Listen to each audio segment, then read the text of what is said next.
안녕하세요, 구독자 여러분. 저는 올해 33, 꽉 찬 나이에 처자입니다. 계획대로였다면 저는 아마 올해 유부녀가 되어 있었을 텐데요. 조상님의 도움인지 아니면 못난 사람임을 스스로 드러낸 예비시가 식구들의 자업자득인 건지 이렇게 결혼이 틀어지고 싱글로 지내고 있습니다. 헤어진 예비 남편은 교제 기간은 3년 정도로 직장 생활하면서 만난 사람이에요. 그래도 연애할 때는 서로의 좋은 면만 보고 사귀었는데 결혼 준비하면서 서로의 가족들과 엮이다 보니 많이 실망도 하게 되고 그렇더라고요. 서로 안 맞는 부분을 잘 극복해서 결혼하는 커플이 대부분이겠지만 저는 도저히 극복할 수 없는 문제로 헤어졌습니다. 저 파혼하겠다고 한 건 친정아빠가 상견례 자리에서 바로 결정한 겁니다. 결혼이든 파혼이든 내 인생 중대사는 스스로 결정하는 게 맞다고는 하지만 제 손에 똥 묻히지 않게 파혼 선언해 주신 아빠에게 감사하게 생각하고 있어요. 파혼하고 나서 아빠가 저에게 하신 말씀이 있는데요. 아빠는 돈도 중요하지만 사람 됨됨이가 더 중요하다고 본다. 돈이라는 게 그래.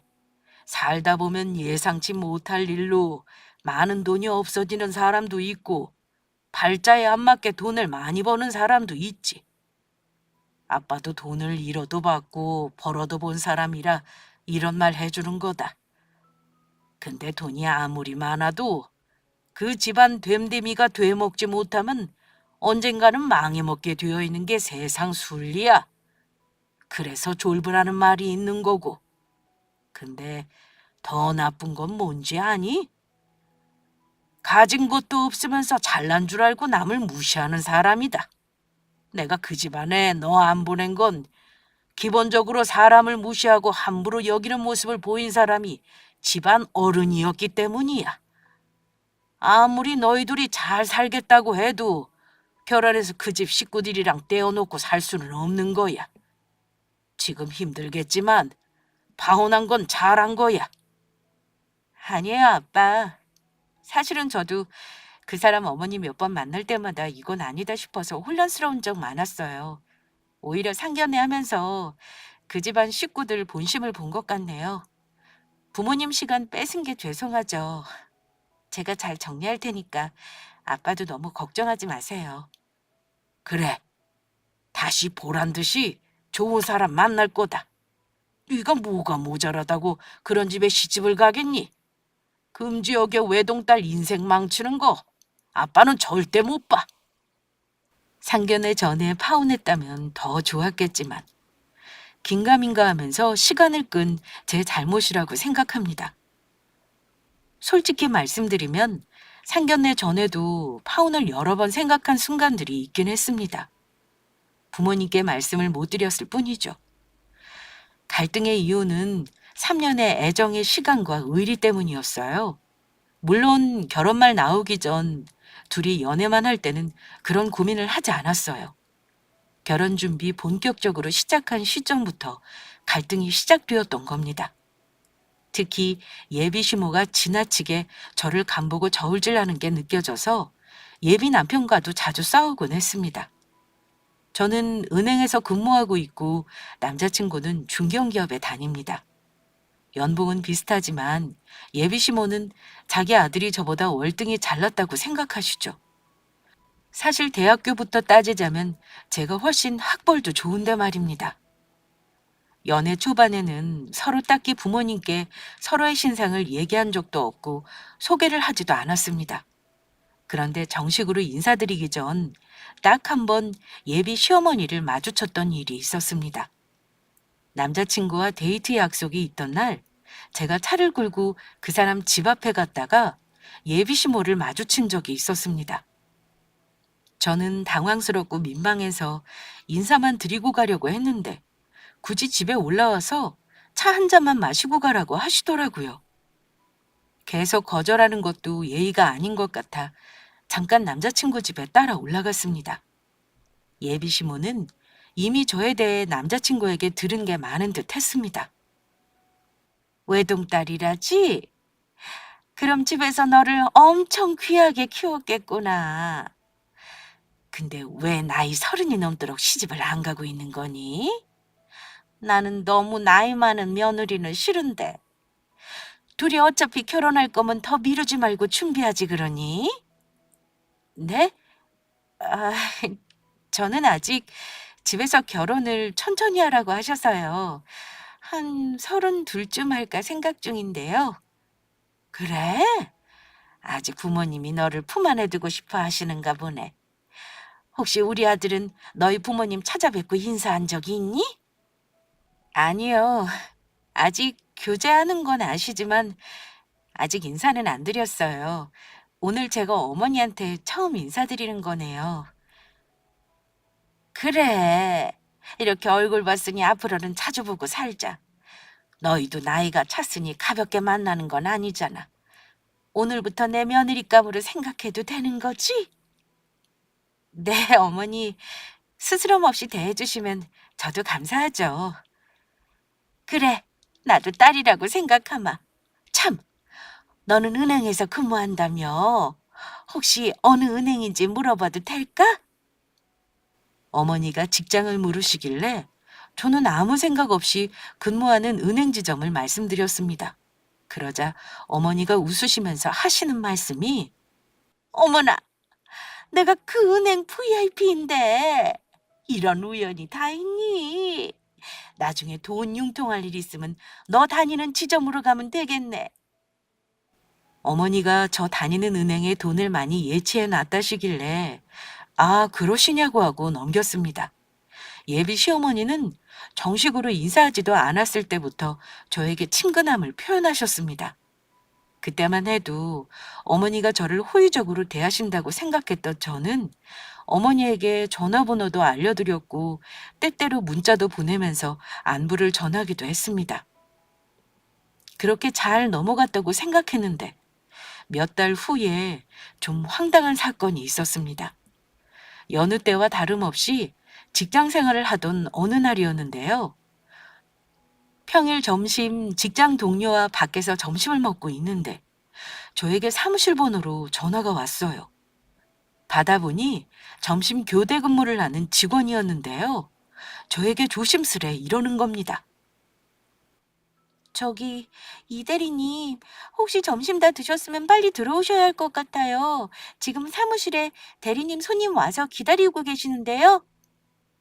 내 손님이요? 저 고객분하고 따로 만나기로 한 약속은 안 했는데요. 누구시지? 글쎄요. 환갑은 넘어 보이는 여자 어르신인데요. 누구 집히는 분 안 계세요? 저는 아무리 생각해도 올 사람이 없다고 생각하고 부랴부랴 사무실로 들어갔습니다. 저를 만나러 왔다고 하는 사람이 다름 아닌 예비 시어머니더라고요. 어머, 어머니, 여긴 어쩐 일이세요? 오실 거면 미리 연락이라도 주시지. 저는 어머니를 보고 순간적으로 당황했지만 일단 반갑게 인사를 건넸습니다. 내가 은행 볼 일이 있어서 나왔다가 네 생각나길래 잠깐 들렀다. 온 김에 적금이라도 가입할까 하는데 네가 처리해 줄래? 그럴게요, 어머니. 그래도 어머니 다니는 은행으로 가시지. 여긴 30분 거리나 되는데 일부러 오신 거예요? 기왕이야 하는 거 네 앞으로 실적 올려주면 좋잖아. 일부러 멀리는 여기까지 온 거니까 좋은 상품으로 가입해줘. 어머니가 원래 이 은행 고객이긴 하시지만 다른 지점이고 저 때문에 여기까지 오셨다는데 싫은 티도 낼 수 없어서 어머니가 원하시는 적금 가입해드렸습니다. 그런데요, 제가 마무리해드리고 인사까지 했건만 어머니가 가지를 않으시는 겁니다. 심지어 소파에 앉아서 들어오는 직원마다 다 참견하고 인사를 하시더니만 급기야 지점장님한테까지 아는 척을 하면서 당신이 다른 지점 VIP라는 말을 시전하셨습니다. 지점장님은 예비 시어머니에게 차 대접이라도 하겠다고 지점장실로 모시고 들어가셨는데요. 1시간이 넘게 얘기하고 나오시더라고요. 은행 업무가 4시에 마감인 거 아시죠? 어머니는 점심시간에 오셔서는 그 시간까지 안 가셨던 겁니다. 이제 가시나 보다 했는데 어머니가 끔찍한 소리를 하시더라고요. 얘, 너 이제 곧 끝나지? 같이 저녁 먹는 거 어떠니? 아시겠지만 4시에 셔터 내린다고 은행 끝나고 퇴근하는 거 아니잖아요. 어머니에게 이건 아니다 싶어서 말씀드렸습니다. 어머니, 저 잡무 마치면 6시가 넘을 것 같은데요. 식사는 다음에 날짜 정해서 제가 찾아뵙고 대접할게요. 그런데 어머니가 하시는 말씀이 어머 얘는 내가 그 정도 생각도 없는 것 같아? 안 그래도 네 지점장님한테 오늘은 내 예비 며느리 일찍 좀 끝내주십사 말씀드렸어. 걱정 말고 나가면 된다. 저는 직원들이 다 있는 직장에서 너무 곤란한 상황이 되었는데 그때 지점장님이 슬쩍 오시더니만 저에게 이러셨습니다. 이 대리네 예비 시어머니 장난 아니네. 혹시 다음에 또 오시는 거 아니겠지? 왠지 이번으로 끝날 것 같지는 않네. 다음에 오시면 내가 막아줄 테니까 일단 오늘은 어머니 모시고 일찍 퇴근해. 이러시는 겁니다. 어쩔 수 없이 저는 어머니를 모시고 식사를 같이 했습니다. 그날은 몰랐는데 예비 시어머니는 그냥 말이 너무너무 정말 너무 많으시더라고요. 본인이 처음 월세방에서 재산을 불려가며 지금 부자가 된 이야기부터 남자친구 초등학교 때 첫사랑 얘기, 시어머니 시댁 얘기에 시누이 욕부터 사돈의 팔촌까지 별의별 등장인물이 다 등장했습니다. 저는 어머니 얘기에 맞장구를 치느라 밥도 반 공기도 먹지 못했습니다.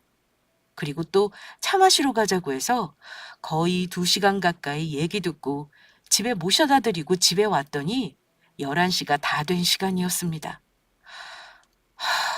너무 기가 빨리더라고요. 아마 구독자분들도 제 얘기만 들어도 기빨리는 기분이 뭔지 아실 겁니다. 그날 세수만 하고 기절하고 다음날 예비 남편에게 얘기했습니다. 다른 직원들한테도 패 끼치는 것 같으니 어머니에게 잘 좀 말해달라고 말입니다. 자기야, 다음부터는 어머니가 불쑥 내 직장에 찾아오는 일은 없게 해줘. 한 번이니 다른 사람들도 그런가 보다 하는 거지. 다음에 또 이런 일 있으면 나 정말 스트레스 받을 것 같거든? 우리 어머니가 이번에는 주책 좀 부리셨네.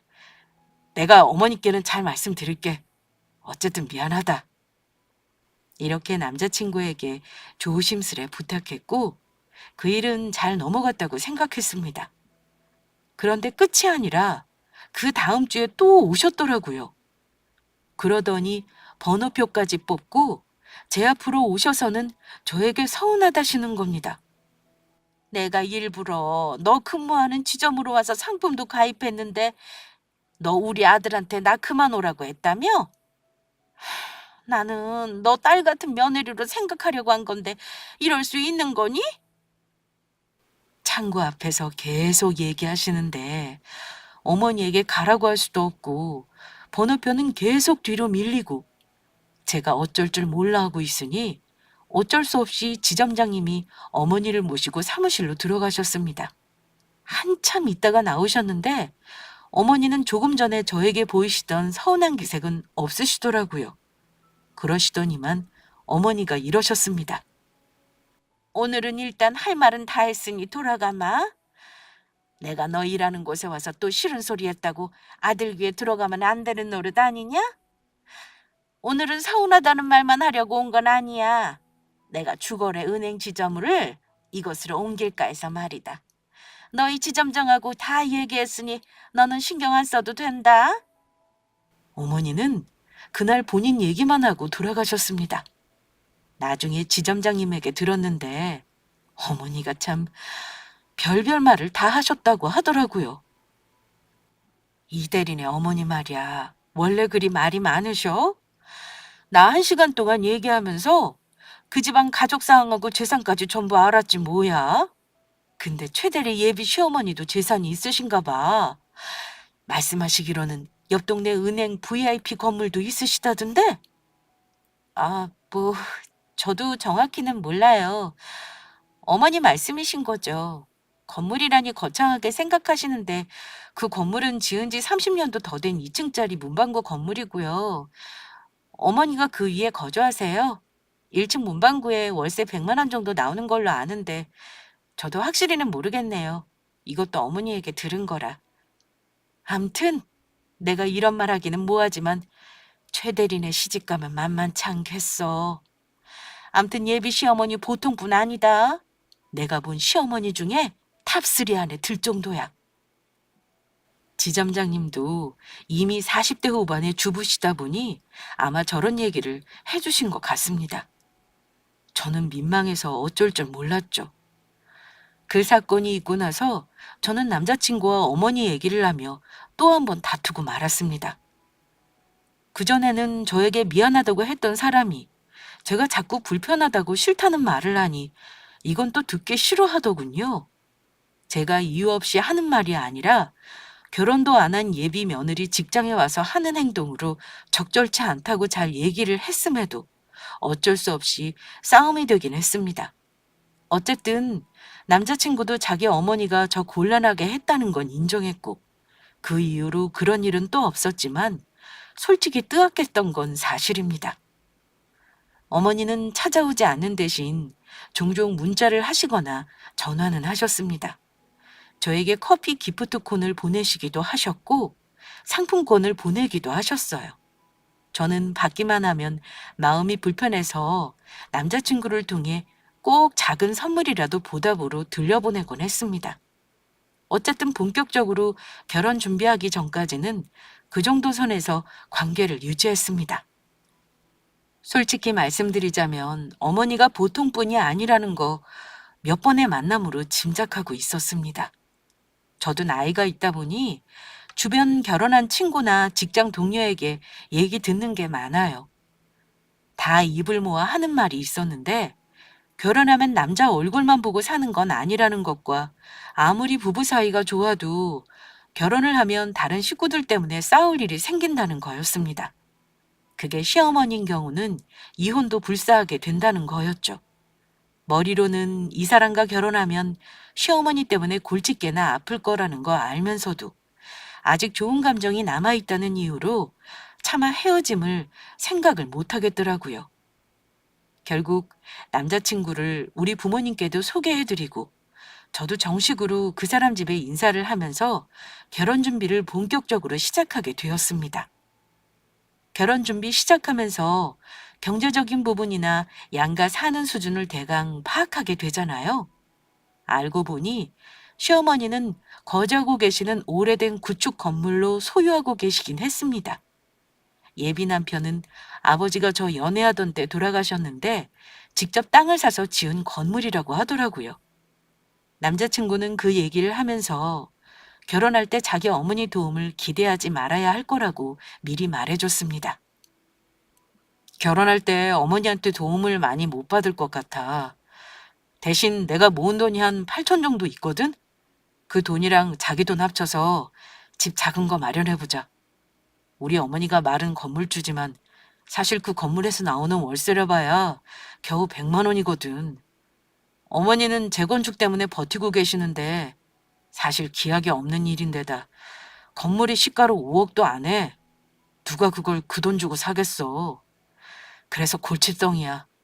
그래도 어머니는 월세 100이 얼마나 도움되는 줄 아냐고 좋아하시니까 놔두는 거지 뭐. 남자친구 동네는 워낙 재건축을 해야 할 정도로 오래된 집이 많아 큰돈이 나오는 건물은 아니었습니다.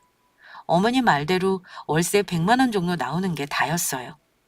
그도 그럴 것이 1층 문구점도 워낙 오래 새들은 분이라 더 올려받을 수도 없다고 하더군요. 어머니는 기초연금 나오는 것과 건물에서 나오는 월세, 예비 남편과 시동생에게 받는 월 용돈으로 생활을 충당하시는 분이었습니다. 그런데 은행 VIP는 대체 어디서 나온 말인지 어머니가 허세 부리시느라 거짓말을 하신 것 같아서 그건 예비 남편에게 굳이 다시 캐묻지는 않았습니다. 형편이 어렵다고 할 수는 없었지만 제가 남자친구네 재산 보고 사귄 것도 아니니 이해하고 넘어갔습니다. 굳이 비교하자면 우리 친정 부모님은 시댁에 비하면 여유가 많은 편이세요. 엄마는 가정주부이시지만 원래 외갓집이 대대로 부자셨고 아빠도 마찬가지십니다. 아빠는 아직도 사업체를 운영하시는데 건축 관련 일을 하세요. 그래서 지금 사는 집도 단독 주택 용지 분양받아서 아빠가 직접 지으신 집입니다. 할아버지에게 물려받은 땅이 재개발되면서 더 재산을 불리셨고요. 그래서 제 앞으로 시가 6억짜리 아파트도 한 채 해주셨고, 부모님 건물이며 집이며 재산은 대략 60억 정도 되는 걸로 압니다. 정확히 얼마가 있는지는 부모님만 아세요. 예비 남편에게는 굳이 이런 거 얘기 안 했습니다. 저도 그렇고 예비 남편도 그렇고 두 집안 다 궁핍한 집안은 어쨌든 아닙니다. 그런데 막상 결혼하겠다고 인사드린 후에는 어머니가 노골적으로 저에게 친정 부모님 재산이라든가 집안 사는 형편을 따져 물으셨습니다. 저는 늘 부모님에게 어디 가서 내 얘기를 떠벌리거나 집안 자랑이라 돈 자랑을 절대 하지 말라고 교육받으면서 컸기에 어머니가 묻는 말에 늘 대충 대답하고 넘기는 일이 많았습니다. 가령 어머니가 물어보실 때 너희 부모님 형편은 어찌 살만하신 거냐? 기훈이 얘기 들으니 너희 집도 꽤나 사는 걸로 보인다던데 정말 그래? 혹시 부모님이 너희 결혼할 때 집도 좀 해주실 만한 거야? 어머니 물음에 제가 이미 집도 있고 재산도 있고 아버지 돈 많다는 대답을 하는 게 왠지 꺼려지더라고요. 돈이 있고 없고를 떠나서 내 입으로 그런 말 하는 것도 싫었고요. 아이, 살만하긴요. 그냥저냥 노후 걱정 없이 사시는 거죠. 기훈 씨 얘기 들으셔서 알겠지만 기훈 씨가 모아놓은 돈이랑 제 돈으로 집 얻을 거고 양가 부모님 도움은 바라지 않으려고 하는데요. 이렇게 대답했습니다. 그러자 어머니가 크게 실망한 얼굴을 하시더니만 우리 아들 정도면 사실 집 해오겠다는 며느리감도 줄 설 텐데. 사실 그렇잖니. 우리 아들은 직장도 좋고 인물 훤하고 게다가 내가 월세 나오는 건물도 있으니 자식들한테 손 벌릴 일도 없고 말이다. 네가 나이도 많지 인물은 뭐 보통이고 직장 든든한 거 그거 보고 며느리로 들이는 거거든. 근데 혹시 집안에서 도움받아 시작하면 좋을 것 같아 물어본 거다. 저는 어머니 말을 듣고 하마터면 쿡 하고 웃을 뻔했습니다. 아니 건물주라는 말은 그렇게 아무에게나 갖다 붙여도 되는 건지 손 벌릴 일이 없다고 하시려면 자식들에게 왜 용돈은 받고 사신단 말인가요? 집 해오겠다는 며느리 줄 선다는 말에 옆에 있던 예비 남편이 자기 엄마를 말리긴 했습니다. 아이 어머니, 쓸데없는 소리 그만하세요. 상견례가 코앞인데 왜 며느리 될 사람 앞에서 그런 말을 하시는 건데요. 안 그래도 우리 결혼 준비하느라 골치 아픈 거 많고 다툴 일도 많거든요. 어머니까지 거들지 마세요. 어머 얘는 시어머니 입장에서 당연히 할 수 있는 말이야. 어차피 결혼하면서 예단 원수 얘기 다 해야 하는 거고. 사실 예비 남편 말대로 결혼 준비하면서 다툴 일이 많긴 했습니다. 말로는 부모 도움 안 받겠다고 큰소리치긴 했는데요. 사는 곳이 서울 근교인데다 둘 다 직장 때문에 서울에 집을 얻으려고 보니까 부모님의 도움 없이 참 막막한 일이더군요. 제가 가용자금이 예비 남편보다 더 많았지만 대출을 가득 받아야 할 정도였습니다. 그러니 자꾸 사소한 걸로도 싸우는 일이 생기더라고요. 전에는 몰랐던 건데 예비 남편은 생각보다 돈을 많이 아끼는 스타일이었습니다. 그게 쓸데없는 소비를 안 한다기보다는 무조건 아끼는 스타일이었어요. 저는 쓸 건 쓰고 사고 싶은 건 그냥 사는 스타일이라 살림살이 살 거 의논하면서 엄청 부딪혔습니다. 근데 웃긴 건 본인 맘에 드는 것까지 저더러 사라고 부추기고 절대 자기 돈은 안 쓰려고 하더군요. 그리고 자기가 맘에 안 드는 건 내 돈 주고 내가 사는데도 잔소리를 하는 스타일입니다. 심지어 제가 소비하는 걸 사치성이 있다는 말도 했네요. 그래봤자 제가 사야 하는 거야. 여자다 보니 옷, 신발, 화장품 정도였고 혼수품은 당연히 최신 제품으로 고르려고 했습니다. 그걸 못마땅해 하면 할 말이 없는 거죠. 상견례하고 집을 얻으면 아마 엄청 싸우겠다 싶었습니다. 예비 시어머니도 가만 보니 똑같았습니다. 은행 VIP라면서 왜 그리 매사 인색하신 건지 결혼 전 만나면 밥 한 번, 차 한 잔을 본인 돈으로 쓰신 적이 없는 분입니다. 게다가 어머니는 툭 하면 자기네 집 보유자산 많으니 은근 무시하는 말투로 저에게 이런 말도 하셨습니다. 한 번은 회사에서 해외로 연수를 다녀와서 선물을 좀 사다 드렸어요. 고맙다고 하고 받으면 될 일인데 꼭 이상한 말을 덧붙이십니다. 예, 너 돈 쓰는 거 보니 가정교육이 틀렸다. 자식을 보면 그 부모를 안다고. 네가 그렇게 돈을 쓰니까 너희 친정 부모님도 재산이 없어서 외동딸 시집 보내면서 해주는 것도 없는 거 아니냐? 너 쓰는 돈만 모아도 건물 하나는 올리겠다. 그 말 듣고 정말 어이가 없었는데 본인이 우리 집보다 돈이 많다 착각하고 우월하다 여기는 건지 어이가 없었던 기억이 납니다. 원래 결혼 준비하면서 많이 싸운다는 말은 들었습니다. 꾹 참아가면서 싸우고 화해하는 과정을 반복하다가 일단 상견례를 앞두긴 했지만 생각보다 현실의 벽이라는 게 참 만만치 않다 느꼈습니다. 부모님 그늘에서 곱게 큰 저에게는 꽤나 큰 충격이었어요. 아무튼 저는 사연 초반에 말씀드렸듯 이런 과정을 거치며 약간 긴가민가 하는 마음 상태로 상견례 날까지 시간을 보내게 되었습니다. 그런데 대망의 상견례 날이 바로 저의 운명을 결정짓는 날이 될 줄이야. 그날 아침만 해도 부모님 온 매무새 챙겨드리고 저도 예의 갖춘 복장을 하느라 여념이 없었습니다. 상견례 장소는 원래 신부 쪽에서 정하는 거라고 하죠. 아빠는 심사숙고해서 사돈댁에 대접하고 싶다며 고급 한식당을 예약하셨는데요. 사실 그 식당은 아빠가 잘 아는 식당이었습니다. 물론 저도 자주 가는 곳이었고요. 우리 가족이 자주 가는 이유가 있는 곳이거든요. 아빠는 상견례 전날부터 미리 식당에 직접 방문하셔서 귀한 손님이 오시니 최고 비싼 코스로 준비해달라는 부탁까지 하신 분입니다. 그날 양가 식구들이 모였는데 우리 세 식구, 남자친구 가족은 어머니와 남편 둘뿐이었습니다. 원래 시동생이 있는데 1년 해외 근무를 나갔다고 하더군요. 그런데 들어오실 때부터 어머님 표정이 좋지 않더라고요. 저는 그냥 긴장하셔서 그런가 보다 신경은 쓰이는데 그냥 말았죠. 주문한 음식이 나오고 상견례 자리가 어려우신지 양가 쪽에서도 말이 없으셔서 분위기가 어색할까 봐 우리 부모님은 남자친구 칭찬부터 다소 오버스럽게 하셨습니다. 아빠와 엄마는 예비신랑의 훤칠한 외모를 칭찬하고 성격을 칭찬하고 다니는 직장을 칭찬하셨습니다. 그냥 안부도 물으면서 화기애애 이야기를 하시는데 어머님이 말씀을 안 하시는 겁니다. 그냥 묻는 말에 대답을 하는 정도로만 하시더라고요. 어른들도 느낌이라는 게 있는 거잖아요.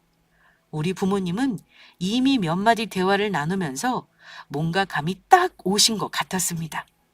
문제는 예비 시모가 부모님의 예감이 맞다는 걸 더 자초했다는 거였습니다. 본격적으로 결혼 준비할 것들을 의논했는데 대뜸 시어머니가 이런 말씀을 하셨습니다. 솔직히 말씀드리면 저는 아들이 결혼하는 게 속이 상합니다. 들으셨는지 모르겠습니다만 제가 돈이 없어서 아들을 못 도와주는 게 아니라 부동산을 깔고 앉아있는 바람에 결혼 자금을 못 보태주는 형편이에요. 그런데 애들이 신혼집 얻는 문제로 자주 싸운다는 말을 들어서요. 돈이 없으니 대출 껴서 시작하는 게 얼마나 힘든 일인가요? 아니 사돈어른, 딸내미가 외동이라면서요. 그런데 외동딸이 시집 가는데 정말 돈 한 푼 안 보태주실 건가요? 우리 힘으로 결혼하겠다 했을 때는 정작 아무 말씀 없으시더니 다짜고짜 상견례 자리에서 그 말씀을 하신 겁니다. 그것도 좋은 말투도 아니시고 언성을 높이시면서 하시더라고요. 그 말을 들으시고 저희 쪽에서도 기분이 좋지 않아서 저희 엄마가 이러셨어요. 아, 물론 저희도 남자 쪽에서 집을 해준다면 그거에 맞춰서 해줄 작정이었습니다. 애들이 서로 부모님께 손 안 벌리려고 자기들끼리 의논해서 결정한 거니 따라준 거고요. 사돈댁은 혹시 어떤 게 기분이 나쁘셨던 건가요? 이건 사돈댁이 언성을 높일 일은 아닌 것 같습니다만. 그런데 예비 시모는 말이 안 통하고 본인 생각을 이미 정해놓고서는 하고 싶은 말만 하시더라고요. 사돈댁이 돈이 없어서 그러신 건 아니고요. 솔직히 아무리 자식들이 지들 맘대로 결혼한다고 해도요. 부모는 다 도와주고 싶어 하는 거 아니겠나요? 그럼 사돈께서는 어쩌실 생각인가요? 지금이라도 애들 도와주시겠다고 하면 저희도 맞춰서 하죠. 두 어머니의 오고 가는 목소리가 점점 심상치 않아졌는데요. 예비 남편은 당황해서 자기 엄마를 말리려 했습니다. 그런데 어머니는 기어이 말실수를 하시더라고요. 아유, 됐습니다. 아유, 저는 그저 아들 가진 입장에서 아쉬운 걸 말했을 뿐이에요. 굳이 형편이 안 된다는 분들한테 싫은 소리 하려던 건 아니었네요. 그래도 지연이가 우리 집 시집 오면 저 때문에 스트레스 받을 일은 없을 거예요. 저는 월세 나오는 건물도 있고 연금도 나오니 뭐 금전적으로 평생 먹고 살만 합니다. 그러니 사돈께서도 우리 아들한테 그런 걱정은 안 하게 해주셨으면 하네요. 예비 시모의 말은 즉 자기 아들에게 금전 문제로 기대지 말라는 거였습니다. 아빠와 엄마는 시모의 말을 듣고 순간 화가 나신 듯 했습니다. 내내 어머니들끼리 대화만 들으시던 아빠가 이러셨습니다. 그거라면 걱정하실 필요 없겠습니다. 우리 집안도 먹고 살 만한 집안이라서요. 대개 아드님이 안 써돈에게 그런 말은 안 전했나 봅니다. 먹고 살만 하다니요. 요새 먹고 살만 하다고 말하려면 콧물 하나 정도는 있어야 명함이라도 내밀 수 있는 거 아닌가요? 하긴 편들이 소도시 사는 저도 건물 하나쯤은 있으니까요. 요즘 내 나이 또래 되는 사람 중에 건물 없는 사람이 어딨나요? 그럼 먹고 살만 하시다니 묻죠. 사돈도 저처럼 월세 100만 원쯤 나오는 건물 하나 정도는 있으시죠? 예비 시모의 말에 경악을 금치 못한 건 우리 식구뿐만이 아니었습니다. 예비 남편은 이미 얼굴이 파랗게 질려 있었습니다. 짠돌이이긴 해도 예비 시모보다는 사회적 눈치도 있고 경우는 있는 사람이었기에 자기 엄마의 언행이 부적절하다는 건 다 알고 있었을 겁니다. 저는 예비 시모 말을 듣고 이미 이 결혼은 망했다 라고 생각했고 포기하고 있었습니다. 하지만 우리 부모님은 생각보다 상황을 심각하게 받아들이셨습니다. 아빠는 잔뜩 굳은 얼굴로 이러셨습니다. 아, 그게 궁금하신 건가요? 뭐 그렇다면 조만간 아시게 되겠네요. 일단 오늘 상견례 자리는 파는 게 좋겠습니다. 아무래도 우리 딸 결혼은 다시 한번 심사숙고 해봐야 할 것 같습니다. 기왕 오셨으니 식사는 하시고 일어나시죠. 아빠는 결혼시키지 않겠다는 말을 둘러하셨습니다. 그러자 아빠 말을 들은 예비 시모가 눈을 동그랗게 뜨며 되묻더라고요. 네? 심사숙고라니요? 애들 결혼을 다시 생각해 보시겠다 이 말씀인가요?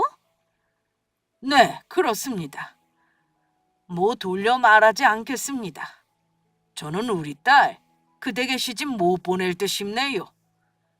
시어머니 자리를 보고 나니 그럴 생각이 없어졌습니다. 그러자 시어머니 역시 자존심이 상하셨는지 언성을 높이셨습니다. 좋습니다. 뭐 잘 됐네요. 저도 기왕이면 잘난 큰아들 좀 더 여유로운 집에 장가드리고 싶네요. 뭐 피차 얘기된 거니 더 하실 말씀 없으시죠? 저와 예비 남편은 이미 자포자기 상태였습니다. 부모님이 일이 나오시는데 이미 말릴 타이밍은 지나 있었고요. 아빠는 저에게 일어나라고 하시더군요.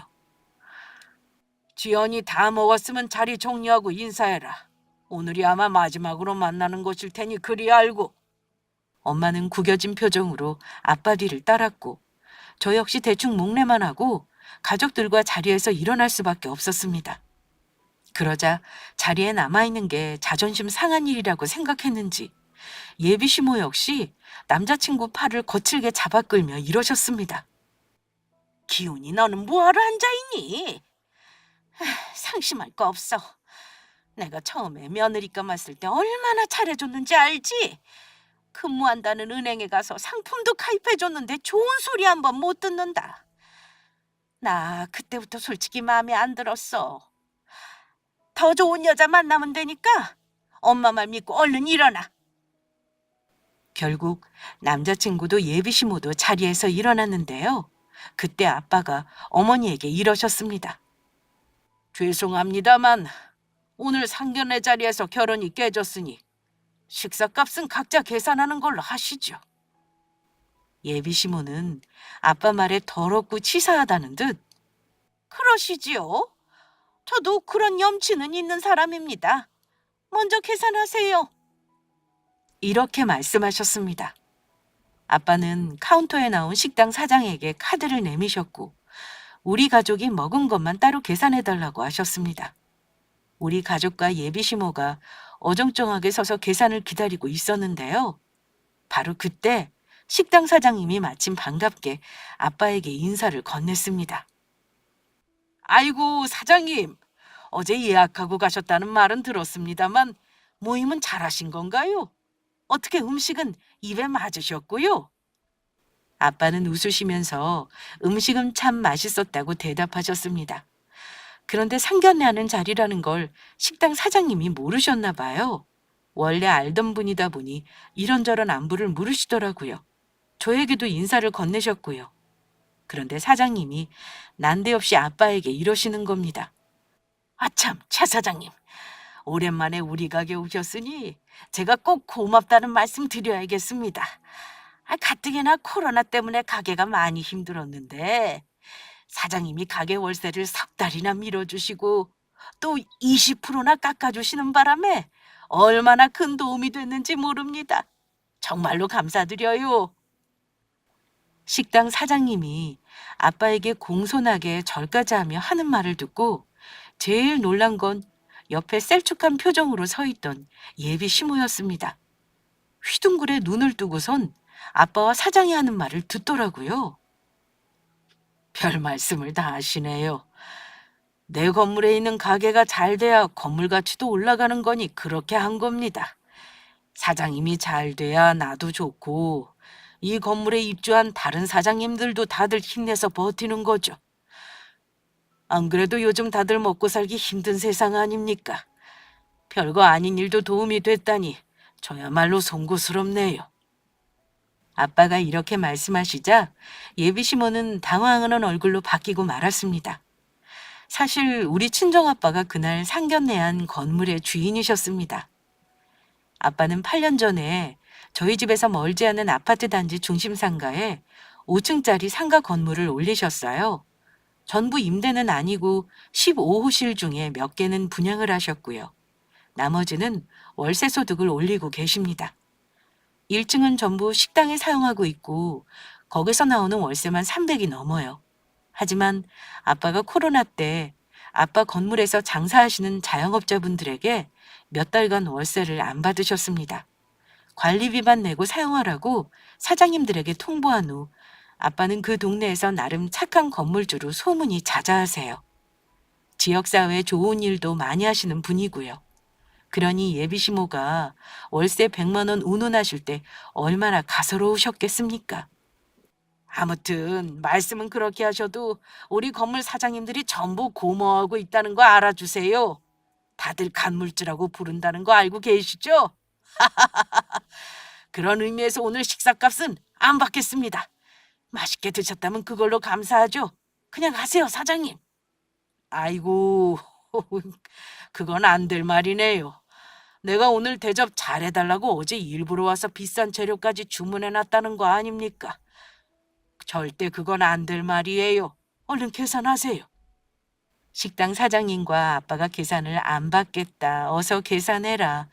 옥신각신하는 걸 보는데 갑자기 그 실랑이를 뚫고 예비 시모가 끼어들었습니다. 저기 지연이 아버님, 아니 사돈어른, 그럼 오늘 이 자리는 제가 계산하는 게 어떻겠나요? 아니 생각해보니까 아까 식사 자리를 저 때문에 너무 급하게 마무리하신 것 같네요. 제대로 다 드시지도 못했는데 말입니다. 저는 예비 시모가 갑자기 돌변해서 순한 양처럼 구는 거 보고 속으로 웃겼습니다.